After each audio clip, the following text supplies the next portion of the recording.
Hi, this is Dennis with Second Chance Tackle. Today, well, I'm going to do a fly reel. And people ask me why I don't do more fly reels. And quite honestly, the answer is they are very simply designed. And most of this is a do-it-yourself project. But before we do this, we're going to do a couple of things. We're going to tell you a little bit about the Bronson Reel Company. This fly reel is a Bronson Reel. It's the 360. It's an elementary design. Well, as far as fly reels go. But Bronson has been around, was around for 50 years. Wow, from 1922 to 1972. Kind of an interesting story. And, well, that's what I like to cover in addition to fishing reel service and repair, or just diagnosing problems and telling you a little bit about the reels and how they're used and the like. Every now and then I like to jump into the company when I get an example of a company's product, and we'll do that right now. So a little bit about that, and a little bit about Second Chance Tackle. Second Chance Tackle covers all kinds of fishing reel service and repair and histories and stories. And if you like those kinds of things, I want to encourage you to subscribe to my channel. My channel, in addition to doing the reel and repair of everything, salt water, fresh water, everything in between, fly reels, casting reels, spinning reels, trolling reels, you name it. If it's out there, we generally have a video on that at this point. And, well, it's a good way to increase your knowledge about the fishing reel industry, a little bit of its history and where it's going.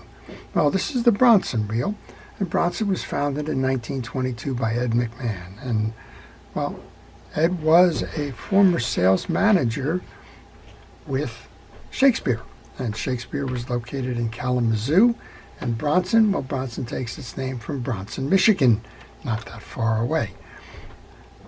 The fellow founded the company and focused initially on casting reels, and then expanded his business in 1931 by acquiring the Meiselbach Cartucci Company. That's what this reel is. Well, a lot of the things that they did and where their success came from was acquiring other companies, building their staff, continuing to manufacture through consolidation. And at one point in time in the 1930s, they were producing 130 different models of fishing reels, averaging between 1,000 and 3,000 reels a day. So big time. So founded in 22, made their own casting reels. 1931, they get Meiselbach Cartucci. 1939, J.A. Cokes joins the group. The freshwater reels. The saltwater reels, I believe, were acquired by Ocean City. They stopped for the war in 1939. From 42 to 45, supported the war efforts, and when the war was over, they started making less of the casting reels and more of the spinning reels, open and closed face and the like. You may not notice or recognize Bronson as a brand, but you would certainly recognize a lot of the brands that they made the fishing reels for. Bronson made reels for Sears, for Montgomery Ward's, and interestingly enough, for Hedden and Sons. And, well, you just saw that they made thousands of reels for various trade names. There's all kinds. One of my favorite Bronsons is not this one. It's the Bronson Mercury, which is a casting reel. But there's just plenty of them out there. Some of them, as I mentioned, obscured because they have a different name on them, but they were made by them as well. That's the idea behind trade reels.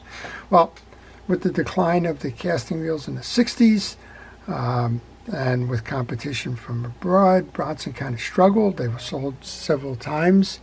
And then what happened was, in the late 60s, I believe it was 1968, but I could be wrong, they were acquired by True Temper. And True Temper, well, they continued the Bronson brand for a few years, about 5 years. And the last Bronson named reel finished in 1972. So 50 years from 1922 to 1972. Well, we're looking at the Bronson Reel, we're going to show you how to service that, because people ask me, why don't you service fly reels? And the answer is, well, fly reels, for the most part, particularly the vintage ones, they were designed to be self-serviced, right? Field serviceable, if you will. And that's one of these. These reels are often called center pin reels. Center pin, and you have a offset handle that becomes your crank mechanism to retrieve the reel. It also has, this one has a click function on it. You can remove the click. When you're spooling out the line for casting, you can do it with or without the click. That will rotate the spool backwards. And then when it's time to gather the line, you go in a forward progression. The center pin refers to the way that the reel is constructed. All you need to do on this reel is to remove the screw for your servicing. That will enable you to remove the spool, and here's your center pin. So it's a nice design. This one's dirty, so you would want to take the time to clean the reel on a regular basis. Now, of course, you probably are going to have the line on your reel. And if you have the line on the reel, work around it, or maybe it's time that you change that line. And if it is, then remove the line before you do your cleaning. I'm going to use a little bit of rod and reel cleaner on this one. This is a Penn product. It's for kind of film and grease, and it's also a little bit of a polish as well. When you remove the spool, you want to, of course, inspect the mechanisms. This click mechanism here looks like it's never been used, although it was in the on position when I got it, but that's a nice condition there. I'm going to use that kitchen scrubby, just a corner of the pad. And that's just enough abrasion to knock the film and dirt off.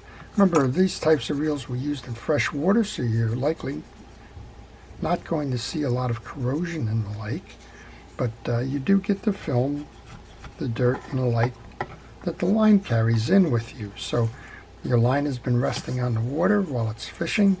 It does pick up the algae and the dirt in the stream and everything, in addition to catching fish, right? So when you bring it back in, it's going to bleed in. And a lot of these fly fishing reels, well, they have the holes in that to allow the line to dry and the water to weep out. Well, that rod and reel cleaner does a nice job of cleaning on the case. And as I mentioned, it's kind of a two-in-one. It'll knock off the film and it'll clean up the side plate to the point where it's kind of, I don't want to say polish, it's not a polish, but I think you understand. Well, that's the side plate. This is the center pin. This is the only thing that really gets any kind of lubrication at all. It's just a light coating of grease. Again, these are meant to be field serviceable, so you can, if you had a line get trapped behind it or whatever may occur, it's real easy. Just pull the screw out, and most of the time you could use a coin. When we carried coins, right, you could use a coin as a screwdriver. You didn't even need to carry the screwdriver to knock that out. All right, well, we're just cleaning up the spool here. And again, you can see some of the film and that's accumulated on it. So the answer to why I don't service the fly fishing reels that much, well, the answer is you can do it yourself. That's what it was designed for. All right, just clean that part up here. Now, that doesn't mean that every one of them is just this simple. This is about as basic as the fly reels come. Some of them have drags on them and the like, but that's all you need to do. Put a little piece of grease onto there. You can tighten this down, and again, you could use a coin here if you needed to, if you wanted to. And I think the only thing I missed was the outer rim here. So, Bronson, 50-year-old company, focused on freshwater fishing, but they also started moving into the saltwater reels. They made a lot of trade reels, primarily for companies like Ward's and Sears, and they lasted quite some time, 50 years in total. Well, there you go. We've just cleaned it up. Click is on, turns nice and smooth. Click off. Spins nice and easy. That's it. That's all it is. It's a basic service of a Bronson Reel 360 fishing reel. I hope you've enjoyed that, and I hope you've enjoyed learning a little bit about the history of the Bronson Company. Thanks for watching. Before I leave, I want to thank our first responders, our police, fire, safety, rescue, everybody involved in keeping us out of harm's way. I truly appreciate your efforts and dedication to task day in and day out. This is Dennis with Second Chance Tackle, wishing everybody a great day.